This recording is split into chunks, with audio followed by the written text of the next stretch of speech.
हमारी आपकी बातें चल रही थी आरबीसी, डब्ल्यूबीसी और प्लेटलेट्स। आरबीसी का दूसरा नाम एरिथ्रोसाइट, डब्ल्यूबीसी का दूसरा नाम ल्यूकोसाइट और थ्रोम्बोसाइट किसका नाम है? प्लेटलेट। अच्छा ये बताइए कि जो आपकी प्लेटलेट्स हैं, प्लेटलेट्स का काम क्या ब्लड क्लॉटिंग होता है क्या? अच्छा प्लेटलेट, अच्छा चाहे डब्ल्यूबीसी हो चाहे आरबीसी हो चाहे प्लेटलेट हो, मेरा मानना है कि ये सब की सब आपकी बनती हैं रेड बोन मैरो पे और सब की सब जाकर दफन होती हैं कहाँ पर? स्प्लीन पे। ये बात एकदम क्लियर थी बच्चों? बोलते ही नहीं हो यार, ये बात एकदम क्लियर थी।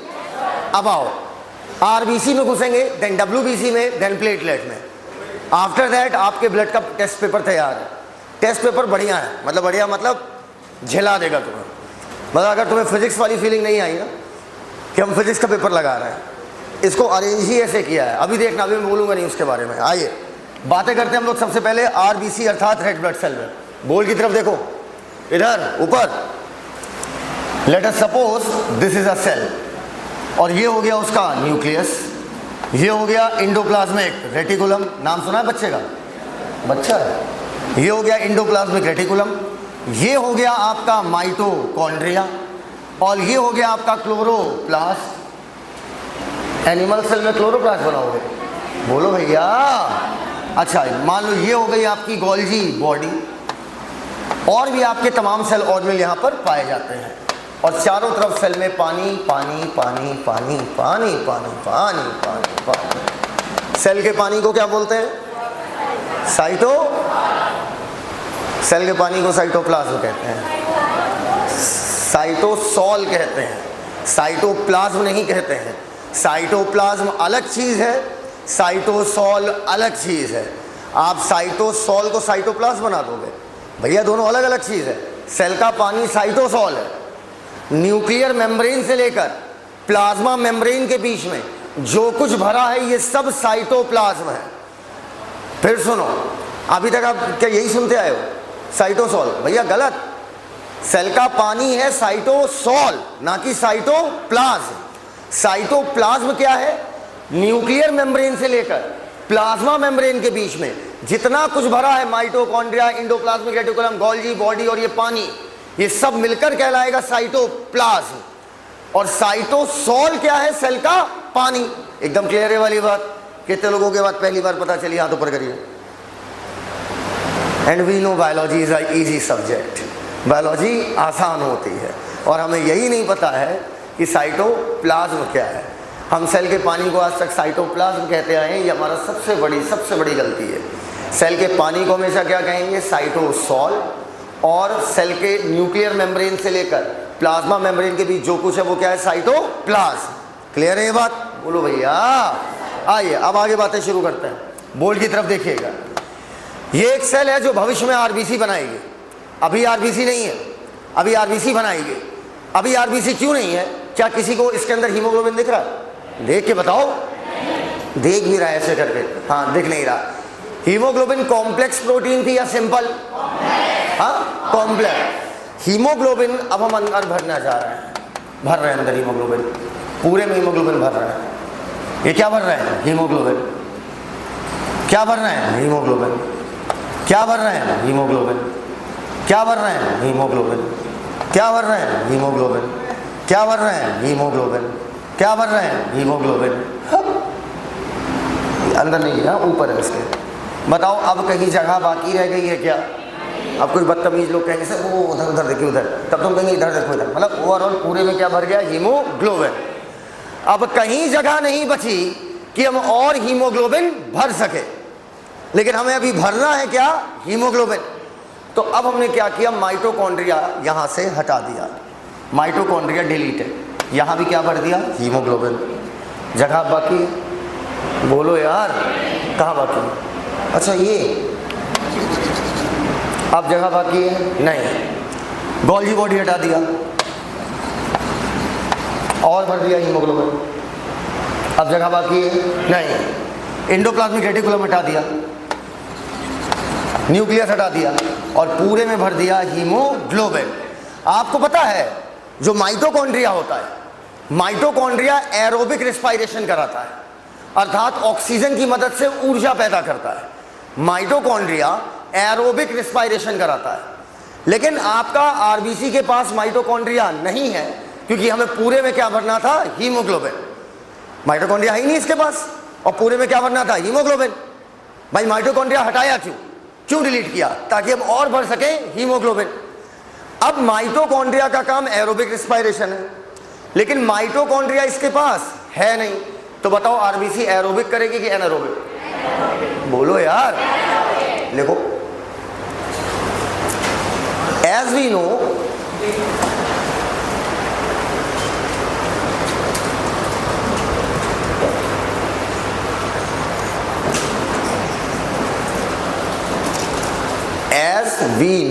जैसा कि हम जानते हैं, एज वी नो, माइटोकॉन्ड्रिया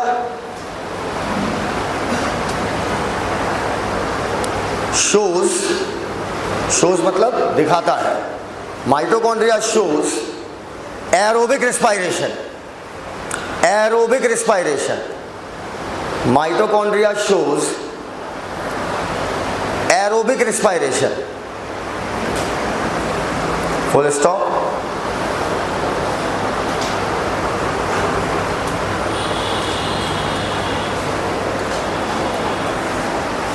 हो गया। RBC have no mitochondria. RBC have no mitochondria. RBC have no mitochondria. RBC have no mitochondria. So RBC shows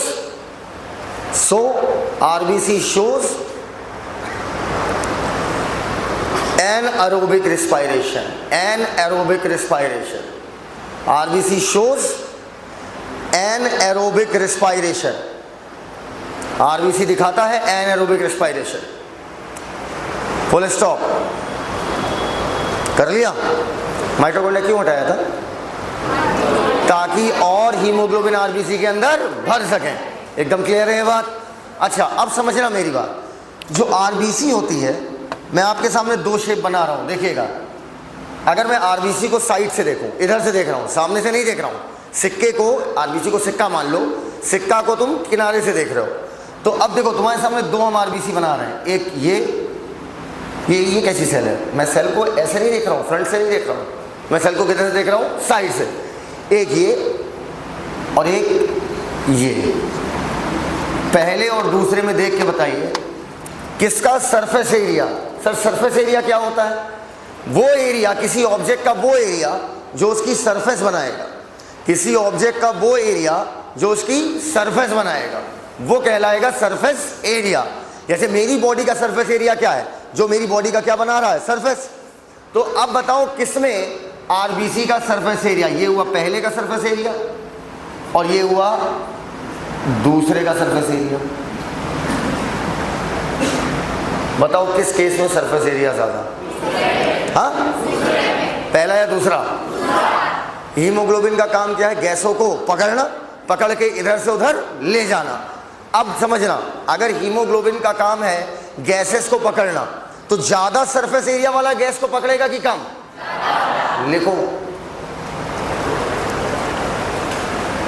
देख के बताओ ये कौन सा लेंस है, कॉनकेव की कॉन्वेक्स? हाँ, अभी नहीं बता सकते जब तक ये ना पता चले कि लाइट किधर से गिर रही है। इसे बोलोगे कॉनकेव, इधर से बोलोगे कॉन्वेक्स। इसको याद रखने का एक अच्छा तरीका है, जब इधर से जाओगे तो ऐसा लग रहा मानो किसी गुफा में जा रहे हैं। हाँ, तो ये वाला क्या हो गया? केव। ये हो गया कॉनकेव, तो इधर वाला हो गया कॉन्वेक्स। ये बताओ आरबीसी का शेप देखो, कॉनकेव है कि कॉन्वेक्स? कॉनकेव। और इधर से भी कैसा है? कॉनकेव। दोनों तरफ से कॉनकेव मतलब बाई कॉनकेव। लिखो, आरबीसी है by concave shape.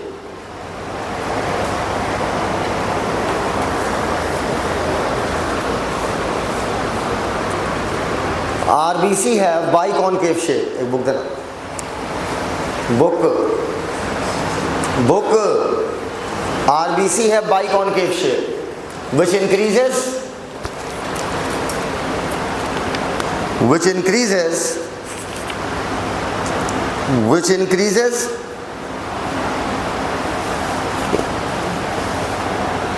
its surface area.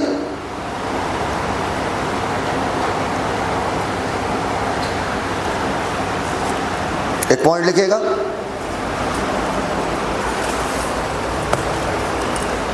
Haemoglobin में आयरन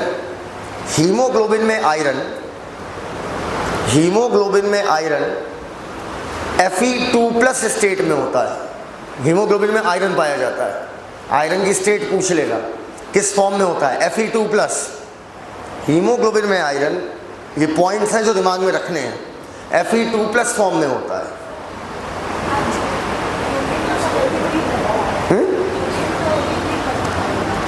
Fe3+, कौन बता रहा है? 2+, मुंह से निकल गया होगा, स्लिप ऑफ टंग हो गई होगी उनके, स्लिप ऑफ टंग समझती है? या वो ऐसा बता रहे होंगे कि Fe किस चीज़ के रिवीजन में, ब्रीदिंग में बता रहे थे कि सर्कुलेशन में? ब्रीदिंग में ना। तो पता उन्होंने क्या बोला होगा, मैं बताता हूँ। उन्होंने ये बोला होगा सर ने आपके कि Fe3+ अगर हीमोग्लोबिन हुआ, हीमोग्लोबिन का आयरन अगर Fe3+ हो गया तो वो हीमोग्लोबिन खराब हो जाता है, अर्थात वो ऑक्सीडाइज माना जाता है। स्टेट Fe2+ ही होगी आयरन की। आयरन कभी अपनी स्टेट नहीं चेंज करता, हमेशा Fe2, हीमोग्लोबिन में जब भी आयरन होगा Fe2+। 3+ हुआ मतलब हीमोग्लोबिन खराब। क्लियर? चलो लिखा, देखो 100 ml ब्लड में 100 ml ब्लड में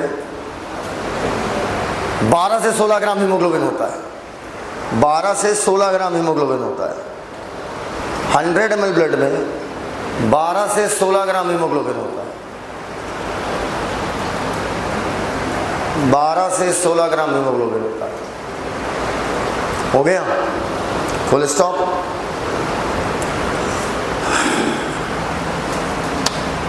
अब बोल्ड स्टेट में लिखना, बोल्ड में लिखना, ये गलती कर दो एग्जाम में। Nucleus is absent, nucleus absent मतलब DNA absent in mature RBC. Mature को कैपिटल लिखो, इन मैच्योर आरबीसी। इमैच्योर होगी तो नहीं भैया, तब न्यूक्लियस होता है। शुरू में तो न्यूक्लियस था ना यार, शुरू में तो न्यूक्लियस था।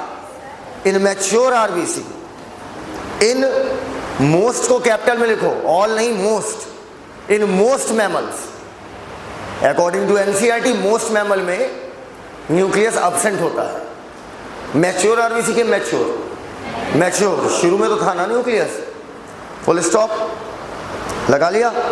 बोल्ड की तरफ देखिए, आइए सर एक चीज सिखाता है। अच्छा, कितने लोग मोल कॉन्सेप्ट पढ़ लिए वहां तक करो? R3 में भी मोल कॉन्सेप्ट नहीं हुआ, अभी चल रहा है रनिंग में। अच्छा, मोल कॉन्सेप्ट में एक बात होती है सिंपल सी, अगर 1 रुपए की 10 टॉफी तो 2 रुपए की, बोलते ही नहीं हो यार।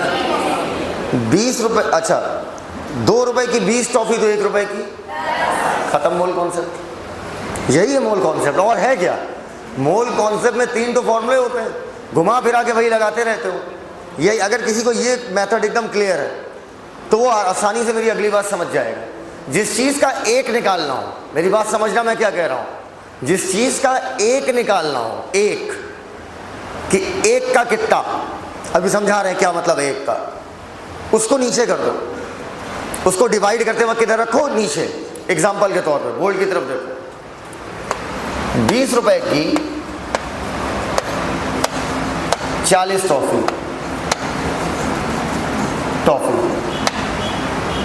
अब 1 रुपए की कितनी टॉफी?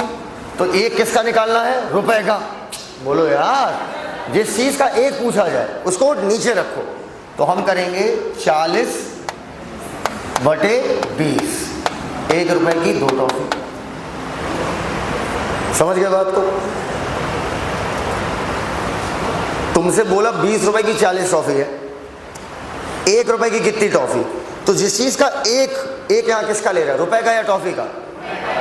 तो जिस चीज का एक निकालना हो उसको किधर रख दो? नीचे।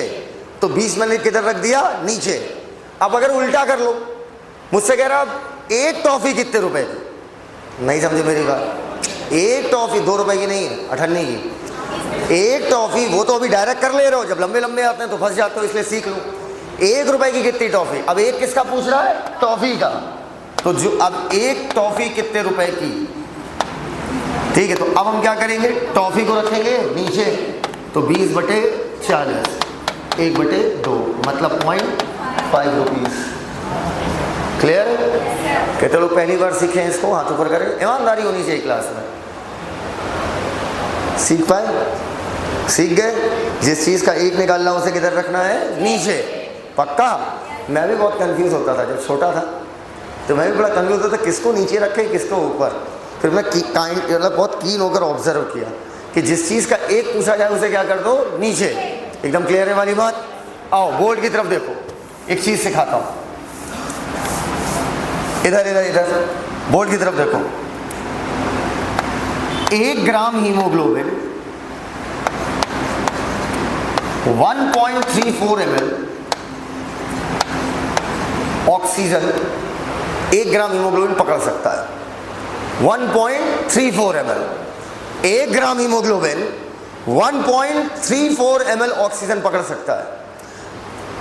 100 ml ब्लड में अगर हम एवरेज ले लें तो हीमोग्लोबिन 12 से 16 ग्राम था। 15 ग्राम मान ले, कैलकुलेशन आसान होगा। 15 ग्राम मान लो। अरे 12 से 16 के बीच का एक रेंज ले लिया, 15। 14 इसने ले लिया तो कैलकुलेशन मुश्किल होगा, फिर मल्टीप्लाई करना क्या हो जाएगा, आसान। तो 12 से 16 की एक रेंज ले लिया हमने, कितनी, 15। कह रहा 1 ग्राम हीमोग्लोबिन 1.34 ml ऑक्सीजन पकड़ सकता है। तो 100 ml ब्लड में कितना ग्राम हीमोग्लोबिन, 15 ग्राम हीमोग्लोबिन।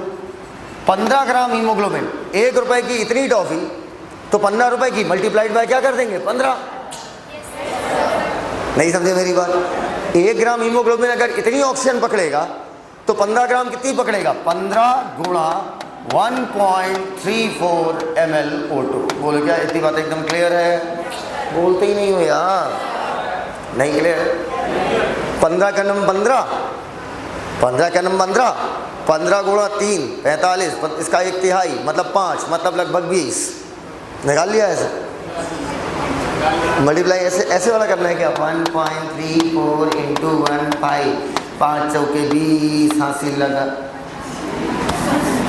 मल्टीप्लिकेशन को आसान कर लिया करो ना। मैंने इसे कैसे लिखा, मैं इसे ऐसे लिख सकता हूँ ना, 1.34 को लिख सकता हूँ मैं 1 इंटू 0.34 लिख सकता हूँ, लिख सकता हूँ, नहीं लिख सकता हूँ।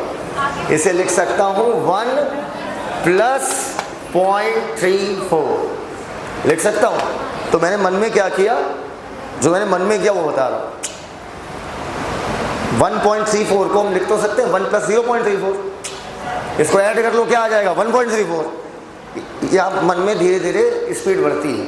अब आप इसको ऐसे आगे, ऐसे नहीं होता, थोड़ा वक्त लगता है।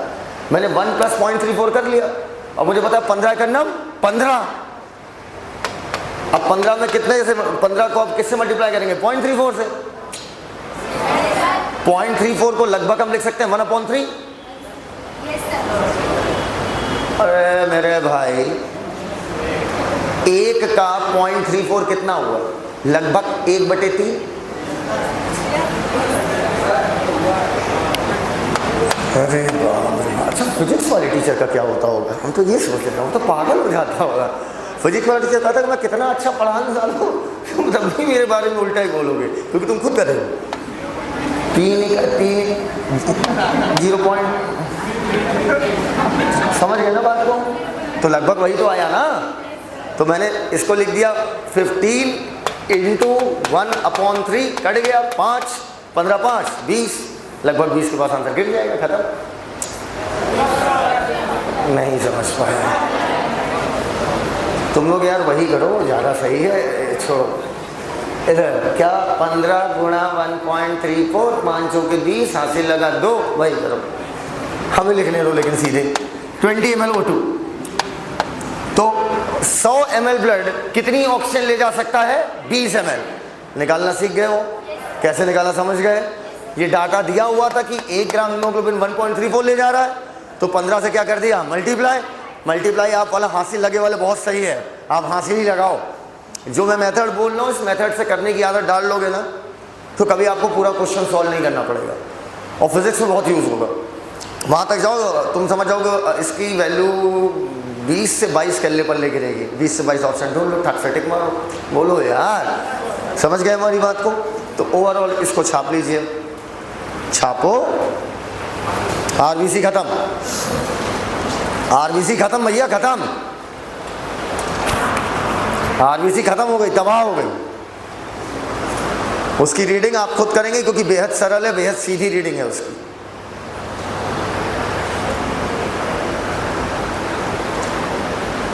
हटाएं, मल्टीप्लाई खुद करो।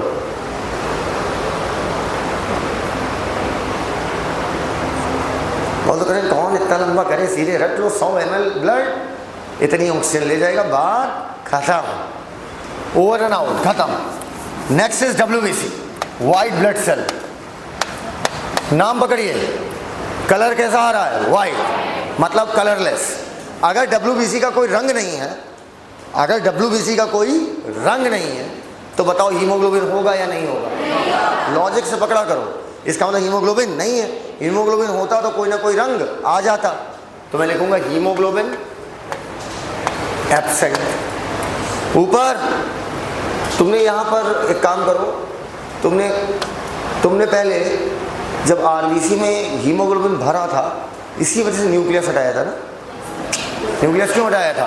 हीमोग्लोबिन और डाले। और जब आपको हीमोग्लोबिन डालना नहीं है तो न्यूक्लियस निकालना काहे को है? बोलो यार, मतलब न्यूक्लियस होगा न्यूक्लिएटेड। रटा ही लिया था भैया, सोचा जाता है। 6000 से 8000 पर MMQ WBC होती है, हमने आपको पहले ही बताया था। WBC का कोई कलर नहीं, क्योंकि हीमोग्लोबिन होता नहीं। और जब हीमोग्लोबिन डालना ही नहीं है तो अंदर से न्यूक्लियस निकालना क्यों है? एकदम क्लियर है। अब सुनो, वैज्ञानिकों ने किया क्या? बोतल फेंको। वैज्ञानिकों ने क्या किया? वैज्ञानिकों ने क्या किया? ऐसी सारी सेल आपके ब्लड से निकाल ली जिनका काम दुश्मनों से लड़ने का था। ठीक, सारी सेल निकाल ली, ढेर सारी सेल, सारी अलग अलग प्रकार की, देखो सारी अलग अलग प्रकार की सेल निकाल ली जिनका काम क्या था? लड़ने का। और आपकी बॉडी में लड़ने का काम कौन सी सेल करती है? WBC। उन्हें नाना प्रकार की सेल मिली। कितने प्रकार की? नाना मतलब ढेर सारे। उन्हें ढेर सारे प्रकार की सेल मिली। अब वैज्ञानिकों ने हर सेल को फाड़ फाड़ के देखा और अंदर चेक किया। जब पहली सेल को चेक किया तो उसमें कुछ रेत जैसा महसूस हुआ। कैसा? रेत जैसा। ऐसे ही उन्होंने दूसरी सेल चेक किया तो उसमें रेत मौजूद नहीं थी, लेकिन लड़ना उसका भी काम था। वो समझ गए कि WBC कितने प्रकार की होंगी? 2, एक रेतीली, एक नॉन रेतीली। अब आओ इसे अंग्रेजी में बोल लो। एक कहलाएगी ग्रेन्यूल, मतलब होता है रेत। एक कहलाएगी ग्रेन्यूलोसाइट। साइट का मतलब क्या है? सेल। एक में रेत मौजूद है और ए का मतलब होता है अब्सेंट। ए का मतलब अब्सेंट। और एक कहलाएगी ए ग्रेन्यूलोसाइट।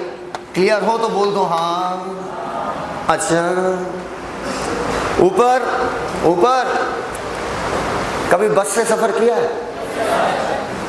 हाँ, मान लो कोई बहन जी सामने खड़ी हो तो आप क्या कहते हो? वो लड़की हट जाओ कि बहन जी जरा, क्या बोलते हैं? बहन जी जरा साइड हो जाइए। बोलते हैं कि नहीं बोलते? कुछ तो बोलते होगे। नहीं, वो सामने खड़ी हैं एकदम ऐसे करके, ना हटक जा। तो आप क्या बोलते हो? बहन जी जरा साइड हो जाइए। लड़के इतने कम बखत हैं, इतने कम बखत होते हैं, ये बहन नहीं बोलते हैं, बहन जी। कि हमारा काम भी हो गया और हमने आपको बहन भी नहीं बोला। बात भी हो गई और हमने एक संभावना भी छोड़ दी बात आगे बढ़ने का, कि कल को बात बढ़ती है तो कहेंगे तुमने तो मुझे बहन नहीं बोला था, बहन जी जरा साइड हो जाइए। ग्रेन्युलोसाइट 3 प्रकार की, बहन जी, BEN, बैन। एकदम क्लियर है बेटा? पहली वाली कहलाती है बेसोफिल। कौन सी फिल? बेसोफिल। दूसरी वाली इयोसिनोफिल, चाहो तो इयोसिनोफिल बोलो, चाहो तो एसिडोफिल बोलो। बोलो इयोसिनो एसिडो, एक जैसा फीलिंग आ रहा है, राइट। और लास्ट वाली कहलाती है न्यूट्रोफिल। इनका नाम क्यों पड़ा, पहले पढ़ाया जाता था कि एक बेसिक डाई से स्टेन होती है, एसिडिक से होती है, एसिडिक बेसिक दोनों से होती है, बेसिक पढ़ाया नहीं जाता। ठीक है, कितने प्रकार की, 3। नाम लो एक बार, पहली, दूसरी, तीसरी, तेज बोलते ही नहीं यार, पहली, दूसरी, तीसरी।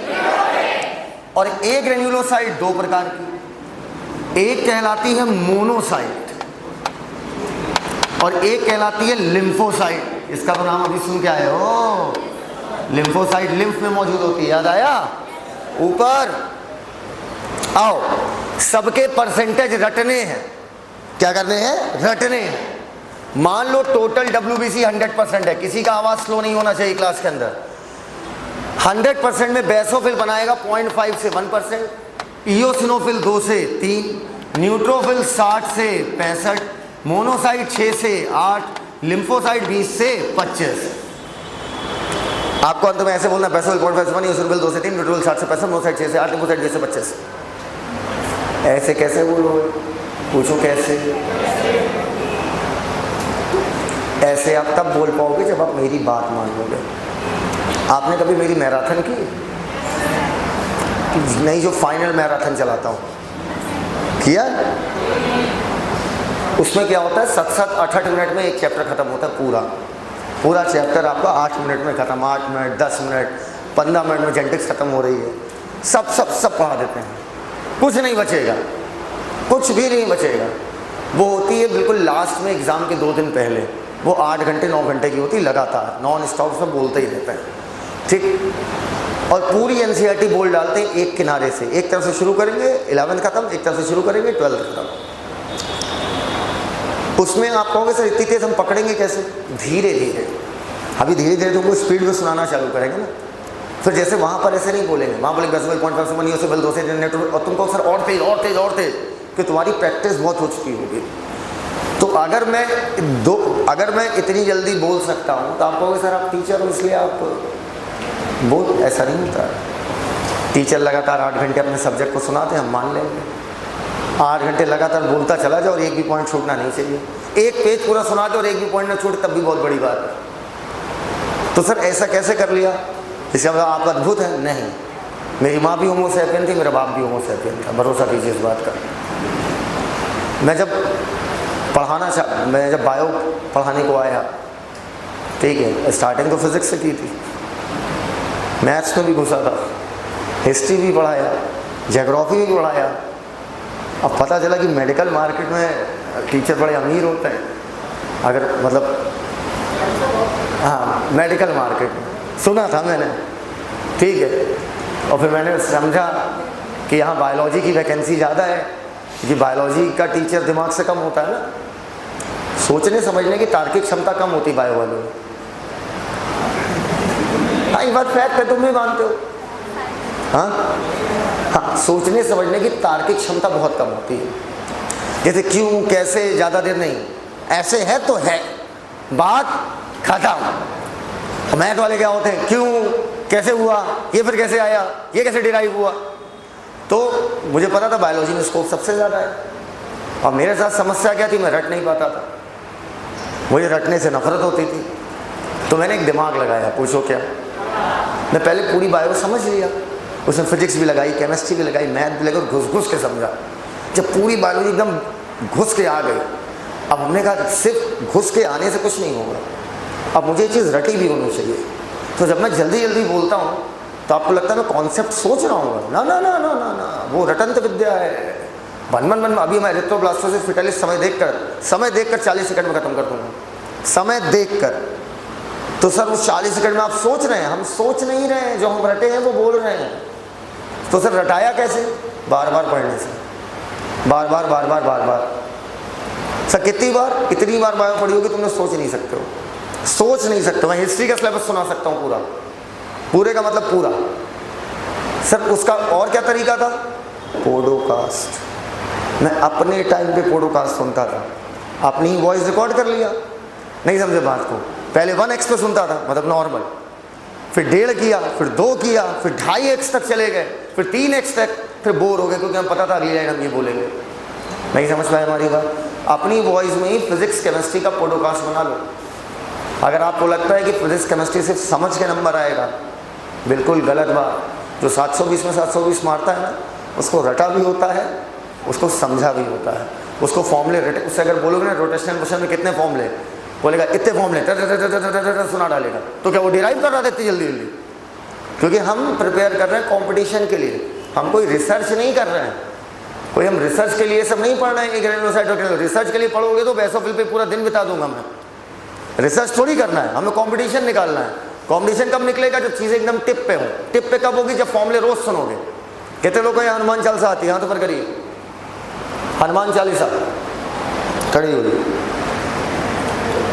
जय हनुमान ज्ञान गुरु, जय कपीस लोक, रामदूत अतुलित, अंजनी पुत्र पवन सुत, हाँ आगे कुवत नवार सुमत के संगी, कंचन बिराज सुबह से कानन कुंडल।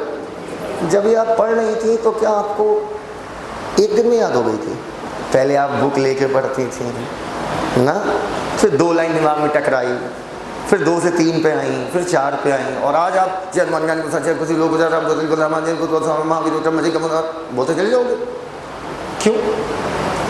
क्योंकि रोज सुबह उठ के आपने वो सेम काम किया। तो जितने भी फिजिक्स केमिस्ट्री में चैप्टर होते जाएं, उसको अपनी वॉइस में रिकॉर्ड कर लो, अपनी नोट्स। और रोज सुबह उठ के जो वाली, जब उठते तो ऐसे थोड़ी उठते हम लोग, हम ऐसे उठते तो जैसे हो ना, कान में लीड लगा लो और चला लो और चलने दो उसको। और जब तुम रोज रोज रोज रोज रोज रोज रोज रोज रोज रोज सुनोगे ना, तो एक दिन मैं एक लाइन में बोल रहा था, आगे बोल रही थी, बोलो ऐसा क्यों होगा? रोज प्रैक्टिस, अभ्यास, बोलो भैया। अब आओ, तो अब अगर आपको मेरी तरह बोलना है जल्दी जल्दी, तो आपको मेरी तरह काम करना पड़ेगा, ठीक है? मैं बोलूँगा, आवाज़ बेहद लाउड रखना। बेसोफिल 0.5 से, बेसोफिल 0.5 से, बेसोफिल 0.5 से, बेसोफिल 0.5 से, बेसोफिल 0.5 से। सर हमें याद है बेसोफिल 0.5 से 1, तो कभी तेज़ नहीं हो सकते तुम। तेज़ होने के लिए उसी पे बार बार बार बार बार बार बोलना पड़ेगा। बेसोफिल 0.5 से, बेसोफिल 0.5 से, इयोसिनोफिल 2 से, इयोसिनोफिल 2 से, इयोसिनोफिल 2 से, इयोसिनोफिल 2 से, इयोसिनोफिल 2 से, इयोसिनोफिल 2 से, इयोसिनोफिल 2 से, इयोसिनोफिल 2 से। पक्का?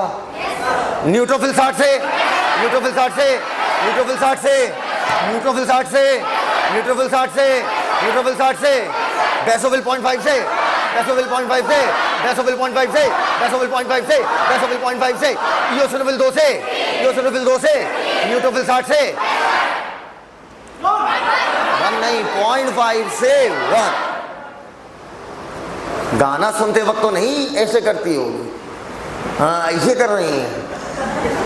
इयोसिनोफिल, न्यूट्रोफिल, मोनोसाइट 6 से, मोनोसाइट 6 से, मोनोसाइट 6 से, मोनोसाइट 6 से, मोनोसाइट 6 से, मोनोसाइट 6 से, लिम्फोसाइट 20 से, लिम्फोसाइट 20 से, लिम्फोसाइट 20 से, लिम्फोसाइट 20 से 25, लिम्फोसाइट 20 से, हाँ 0.5 से 1। 0 बोलने में तुम्हारा मुंह पपला जाता है, तो 0 ना बोलो, सिर्फ 0.5 बोल दो, तुम्हारा काम हो जाएगा।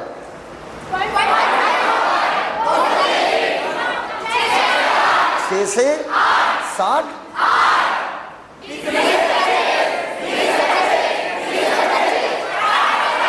60 से एकदम तैयार है।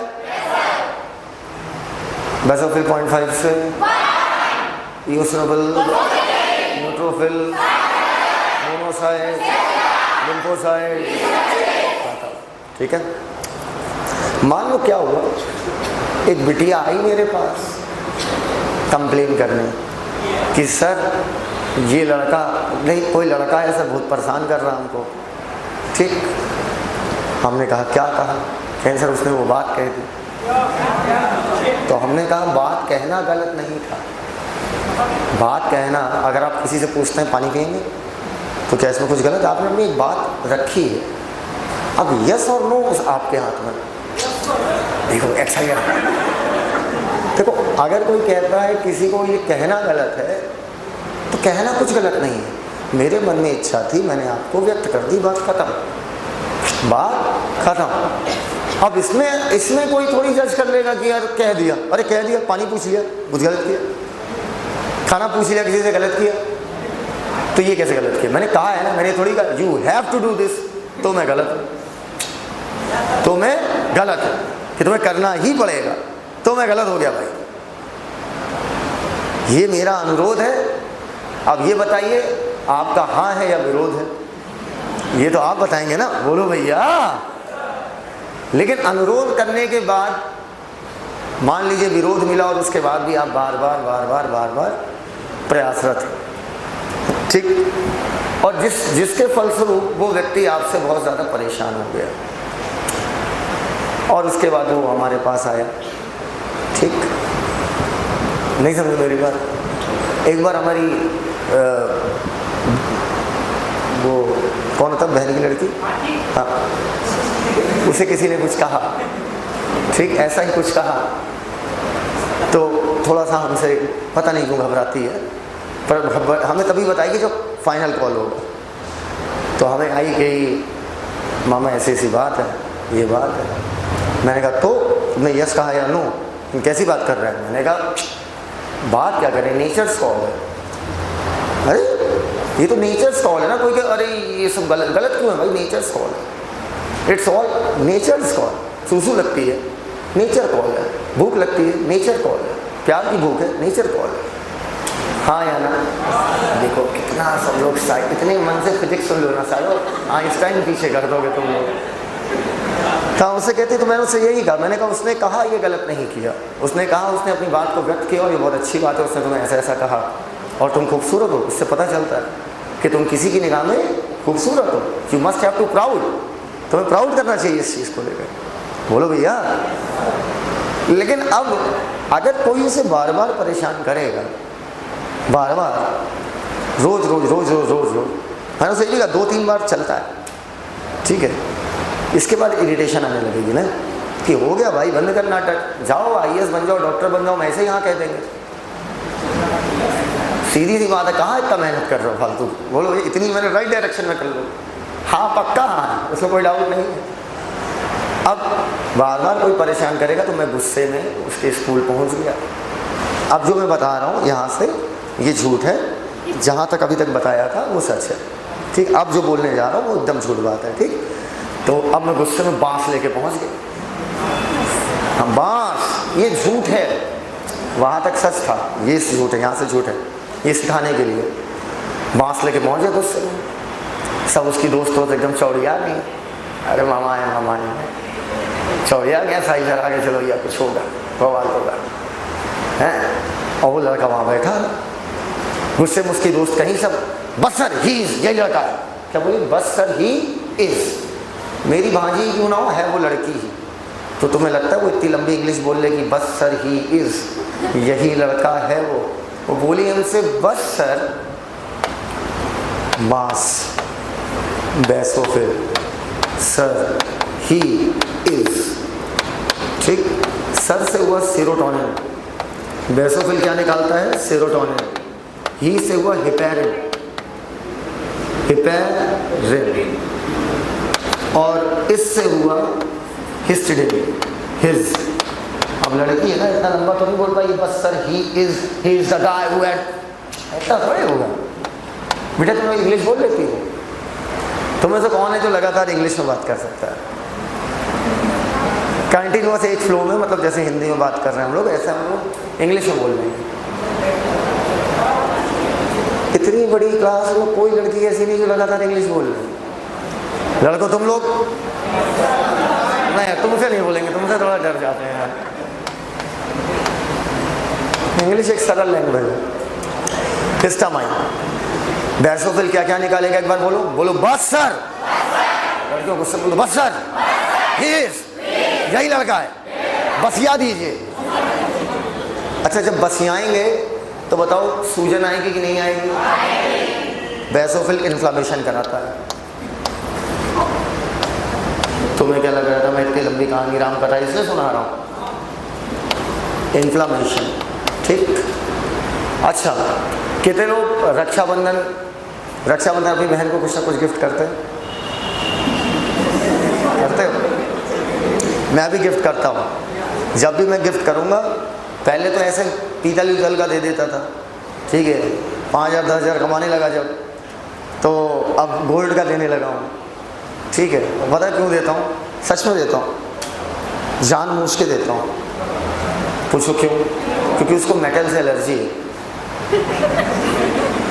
तो मुझे मज़ा आता है, वो भी कम नहीं है, वो लेके बेच के पैसे लेके मोबाइल खरीद लेती है भी तो मेरी बड़ी बहन, तो मैं उसे मेटल का देता था, मेटल का हमेशा।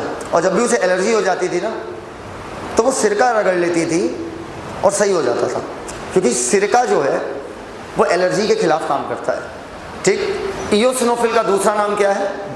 Acidophil, related to acid.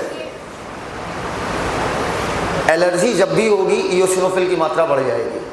Allergic reaction में इयोसिनोफिल की मात्रा क्या होगी? बढ़ जाएगी। क्या बच्चों की बात एकदम क्लियर? अब एक बार बोलो, सर से क्या था? सेरोटोनिन। बोलो, serotonin, heparin, histamine. Serotonin, heparin, histamine. Serotonin, heparin, histamine. नहीं करना है। बोलो, serotonin, heparin, histamine. Serotonin, heparin, histamine. Serotonin, heparin, histamine. Serotonin, heparin, histamine. Serotonin, heparin. याद हो गया है? बेसोफिल सेरोटोनिन, हिपेरिन, हिस्टामाइन निकालेगी, सूजन करवाएगी। बांस से जब पड़ेगी तो क्या होगी? सूजन। इयोसिनोफिल एलर्जी के दौरान बढ़ जाएगी। न्यूट्रोफिल और मोनोसाइट, ये दोनों जो हैं, ये दोनों ऊपर ऐसे देखो, बोलो फेजी मतलब खाना, PHAGY लिख भाई, PHAGY। फेजी मतलब खाना।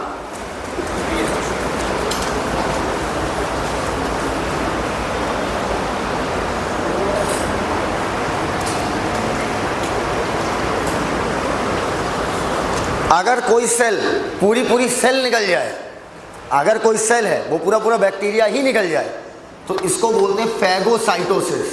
फेजी मतलब क्या हो गया? खाना। साइटो मतलब क्या हो गया? सेल। फेजी, फैगोसाइटोसिस। न्यूट्रोफिल और मोनोसाइट, ये पूरा बैक्टीरिया ही निकल जाती है। इस वजह से हम इन्हें क्या बोलते हैं कि ये क्या है? फैगोसाइटोसिस करती हैं। लास्ट है लिम्फोसाइट। मन से सुनना बेटा, दो शब्द हैं, 5 बार बोलने हैं। बोलो, इम्यून रिस्पॉन्स। इम्यून रिस्पॉन्स क्या होता है, कैसे काम करता है, वो सब बाद में सीखेंगे ह्यूमन हेल्थ एंड डिजीज में। अभी बस ये 2 वर्ड याद रखो, immune response, immune response, immune response. Immune response word सुनते ही आंसर ठोक देना लिम्फोसाइट। लिम्फोसाइट का काम है इम्यून रिस्पॉन्स देना। अब ये इम्यून रिस्पॉन्स क्या होता है पता नहीं, मैंने क्वेश्चन में पढ़ा इम्यून रिस्पॉन्स, ये कौन कराएगा? लिम्फोसाइट। अब क्या है इम्यून रिस्पॉन्स, कैसे काम करता है, कैसे एंटीबॉडी बनती है, सारी बात बाद में। पहले बताओ, यहां तक बात एकदम क्लियर है? अच्छा, अब बेटा लास्ट आ रही है आपके सामने, बोर्ड की तरफ देखिएगा। लास्ट आ रही है लिम्फोसाइट। दोबारा बताइए, आप घर जाते हो? अरे घर जाते हो? जब हम घर जाते हैं तो हमें घर में हमारे दोस्त यार मिलते हैं, ठीक है, और हम उनके साथ ऐसे ट्रीट करते हैं हम लंदन से आ रहे हैं। अरे हम ऐसे बोलते हैं ना, हाँ पता है कानपुर में कैसे पढ़ाया जाता है, पता बहुत बड़े क्लास होते हैं, वही सब 1000 बच्चा बैठता है एक बार में, माइक वाइक लगा रहता है, टीचर माइक से पढ़ाता। अबे माइक बाकायदा 3 फीट ऊंचे स्टेज, माइक, AC, पूरे क्लास में स्पीकर। जब कोई भी व्यक्ति पहली बार कानपुर आता है, कुछ भी कहो, झूठ नहीं बोलना, तो शौक तो हो जाता है। वो शौक नहीं हो रहा है, पहले तो वो टीचर को देख के शौक हो जाता है, कहते ये है साहिल सर, हम बड़ा सुने ध्यान में तो लोला लग रहे हैं ना। नहीं, मुझे नाम दिखता है ना, साहिल सिद्दीकी, लगता है साहिल सिद्दीकी, NCERT रिपोर्टर 9721111111। और जो सेलेक्ट होता है वो बड़ा भोकाल मार के भेजता भी है। तुम सोचते हो आएंगे एजेड से टीचर, पीछे 2 बॉडीगार्ड्स होंगे, नहीं समझ रहे बात को, सर आ गए सर आ गए, और सर लपू जन्ना आराम से रोड पर टहलते चले आ रहे हैं। और ये है साहिल सर। तो जब भी हम घर जाते हैं तो हम अपने दोस्तों को ये सारी बात बताते हैं ना, कि कानपुर के बारे में बताते हैं। बोलो यार, अपने टीचर्स के बारे में बताते हैं, ठीक है, अपने टीचर्स को ऐसा दिखा देते हैं दोस्त के सामने कि अबे तू नहीं पढ़ा, तुझे भी पता नहीं है, तूने अपनी लाइफ ख़राब कर ली, उसको ऐसा बताते हैं मतलब हमारा टीचर नहीं, वो साला भगवान का दूसरा रूप है। तो अभी क्या होता है, हम ये सारी बातें बताते हैं। आप कभी बोलते हो साहिल सर प्रतापगढ़ वाले? कभी नहीं।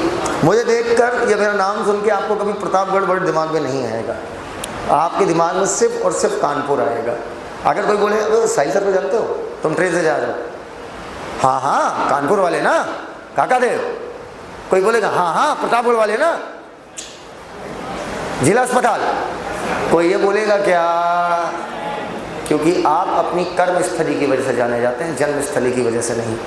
आप कहाँ पैदा हुए हो दैट डजंट मैटर, आप जहाँ पर अपना रोल निभाओगे वहाँ पे आप जाए। आप बहुत बड़े डॉक्टर बन गए, बहुत बड़े डॉक्टर, आप नरेश त्रेहान हो गए,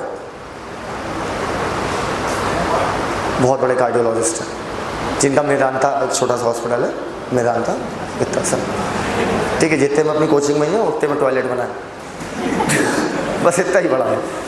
तो मेदांता के मालिक हैं। अगर कोई मुझसे पूछेगा कि डॉक्टर नरेश त्रेहान मेदांता वाले, क्या मैं बोलूँगा भीसलपुर वाले?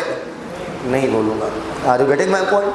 तो कोई भी अपनी जन्मस्थली से जाना जाएगा कि कर्मस्थली से? कर्मस्थली से। आप कहीं भी जाओगे, आप कभी भी, तुम देख लेना, आप कभी भी हम लोग को नहीं भूल पाओगे। कारण पता है क्या है? क्योंकि आपकी लाइफ में पहली सफलता हम लोग की वजह से आएगी, और जो पहली सफलता होती है उसी की सबसे ज़्यादा खुशी होती है। क्योंकि अरे कल तक तो एकदम लोला थे, आज गोला मार दिए। जब पीजी निकालोगे तो इतना खुश नहीं होगे ना, क्योंकि अब तुम जानते हो तुम कर सकते हो।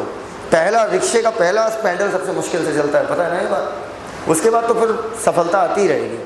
तो बेटा आपकी पहचान कहाँ से होगी? कानपुर से, कर्मस्थली से। लिम्फोसाइट दो प्रकार की, बी और टी लिम्फोसाइट। कोई भी WBC हो, RBC हो, प्लेटलेट हो, कोई भी हो, सब बनती कहाँ पर है? Bone marrow.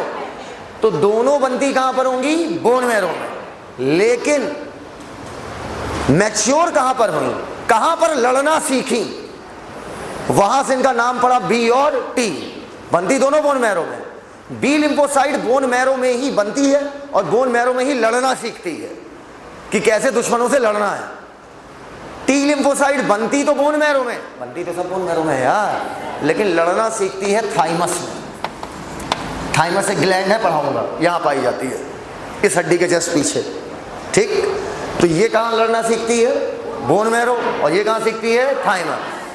जन्मस्थली के नाम पर नाम रखा गया कि कर्म? कर्म। जन्म तो दोनों का एक ही जगह पर हुआ ना यार, बोलो भैया, एकदम क्लियर है। अच्छा अब मेरी बात सुनो, ऊपर देखो, ऊपर आपको पता है आपके देश में 3 सेना है, जल सेना, वायु सेना और थल सेना। नाम सुना है इनका? बोलो। बी से वायु सेना, वायु नहीं वायु, वायु सेना। और टी से थल सेना। सेना ही तो है WBC। ये बताओ वायु सेना वाला जब अपना लड़ाकू विमान उड़ाता होगा, ठीक है, मान लो मुझे दुश्मन दिख रहा है, ठीक, और मैंने क्या किया, इसको मैं क्या दुश्मन है तो मैं अपना विमान नीचे उतारूंगा, एक कंटाम मारूंगा, फिर बैठूंगा अंदर, फिर चला जाऊंगा। ऐसा करूंगा कि ऊपर से बम मारूंगा, बम मार क्या वो उतार के आएगा, एक कंटाम मारेगा, फिर अंदर बैठे ऊपर से धड़धड़ा देगा। बोलो। वायु सेना बम मारती है और बम का नाम है एंटीबॉडी। वायु सेना बम मारती है और बम का नाम क्या है? एंटीबॉडी। एंटीबॉडी कौन बनाएगा? B lymphocyte. बोलो यार। और टी लिम्फोसाइट खुद जाकर लड़ती है। टी लिम्फो थल सेना क्या करती है? आमने सामने लड़ती है। और वायु सेना क्या मारती है? बम। एकदम क्लियर है वाली बात? पक्का। जब दुश्मन अटैक करेगा तो बेटा सारी सेना एक साथ मिलकर खून खच्चर करना क्या कर देंगी? चालू। हाँ एकदम क्लियर है। Basophil, eosinophil, neutrophil, monocyte, lymphocyte. अब लिम्फोसाइट भी कितने प्रकार की? 2, बी और टी। क्लियर हो तो हाँ बोल दो यार। Okay now last topic, platelets. Platelet सुनिएगा। इम्यूनो रिस्पॉन्स शब्द आएगा तो क्या लगाओगे? लिम्फोसाइट। प्लेटलेट देखना बेटा। अरे हाँ प्लेटलेट। ये बताओ प्लेटलेट के अंदर क्लॉटिंग फैक्टर पाया जाता है क्या? चलो ये बताओ मुन्ना, मेरी बात सुनना। एक बीमारी है डेंगू, नाम सुना है? डेंगू नाम सुना है? सुना ही नहीं। मच्छरनी फैलाती, पता है? मैक्सिमम बीमारियां मच्छरनी ही फैलाती हैं। मैक्सिमम बीमारियां मच्छरनी ही फैलाती हैं, मच्छर नहीं फैलाते। मच्छर शरीफ होते हैं, मच्छर तो बिलबाज बदनाम है, हरकतें तो मच्छरनियों की खराब है। हम लोग बोलते नहीं भाई मच्छर मारने वाला ऑल आउट दे दो, गलत। ये किसने बोला? मच्छर नहीं मारने वाला ऑल आउट। तो मच्छर तो शरीफ है, मच्छर नहीं काटता, मच्छरनी दौड़ा दौड़ा काटती। डेंगू की बीमारी में प्लेटलेट कम हो जाती है। प्लेटलेट कम तो क्लॉटिंग फैक्टर बोल दे। तो अगर चोट चपेट लगेगी तो लॉस ऑफ फ्लूइड, बोलो, ओवर एंड आउट, खत्म ब्लड। अब एनसीईआरटी का डायग्राम देखो, मिला? जब एग्जाम में ये डायग्राम आएगा तो कलर तो आएगा नहीं, कलर आएगा, ब्लैक एंड व्हाइट, तो कैसे पहचानेंगे? जो लाल रंग की आरबीसी दिख रही है वो आपको एग्जाम में काला धब्बा दिखेगा। लिखो नीचे काला धब्बा, काला धब्बा पहचानने का तरीका, काला धब्बा दिख जाए आरबीसी है। प्लेटलेट मैंने आपको पहले भी सिखाया था, सेल है कि सेल का टुकड़ा है? देख लो नीचे पे, टुकड़े के रूप में है, वो भी पहचान लोगे। इओसिनोफिल में एक चीज नोटिस करो, उसका न्यूक्लियस ऐसा लग रहा है जैसे हेडफोन जैसा है, देख रहे हो? इधर देखो, इधर हेडफोन में बस एक खींच दो, ई बन जाएगा। इओसिनोफिल हो गई तैयार? तैयार? बेसोफिल कैसे पहचानोगे मालूम है? नीचे लिखो, सेल के अंदर ढेर सारे डॉट्स होंगे, सेल के अंदर ढेर सारे डॉट्स होंगे, ये पहचानने का तरीका है। बेसोफिल के ऊपर मोस्ट इंपॉर्टेंट लिख लो, मोस्ट इंपॉर्टेंट। न्यूट्रोफिल में देखो मल्टी लोब्ड न्यूक्लियस, न्यूक्लियस देख के पहचान जाओगे मल्टी लोब्ड है, मल्टी लोब्ड न्यूक्लियस। मोनोसाइट में लिखो किडनी शेप्ड न्यूक्लियस। सबसे साइज में बड़ी कौन है? लिख लो लार्जेस्ट डब्ल्यूबीसी।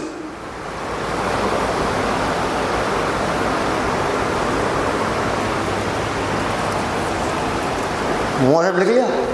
मोनोसाइट में लिखा किडनी शेप्ड या बीन शेप्ड। लिम्फोसाइट पहचानने का क्या तरीका है? न्यूक्लियस का साइज बहुत बड़ा होगा साइटोप्लाज्म की तुलना में। देखो देखो, चाहे बी हो चाहे टी हो, न्यूक्लियस का साइज बहुत बड़ा है। ऊपर ऊपर, अब बी और टी में कैसे पहचानोगे? ये भी तो सवाल है। ऊपर वो, उधर भगो, उधर उधर भगो, तुमसे कहना हो, उधर भागो और उधर भागो और भागो भागो भागो, भगा भगा के किनारे कर दिया, बी से भगा भगा के न्यूक्लियस को किनारे कर दिया। अरे हो तो गया यार। बी में देखो न्यूक्लियस भगा भगा के क्या कर दिया? किनारे। टी में टनाटन फैला हुआ है। बोलो भैया, क्लियर है? लाल धब्बा आरबीसी, टुकड़े प्लेटलेट, हेडफोन इओसिनोफिल, बहुत दानेदार basophil, multilobe nucleus neutrophil, kidney shape monocyte, टनाटन फैली है टी लिम्फोसाइट, भगा भगा के किनारे कर दिया न्यूक्लियस टी लिम्फोसाइट। बुरा तो नहीं लगा? मान जाओ, इधर लग भी जाता तो क्या ही फर्क पड़ता। इसको छाप लिया? छापो, ओवर एंड आउट कर रहे हैं, पहले से छापो, छापो।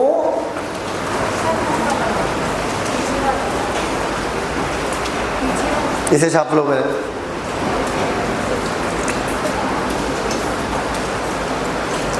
बेसोफिल 0.5 से 1, इओसिनोफिल 2 से 3, न्यूट्रोफिल 60 से, मोनोसाइट 6 से 60,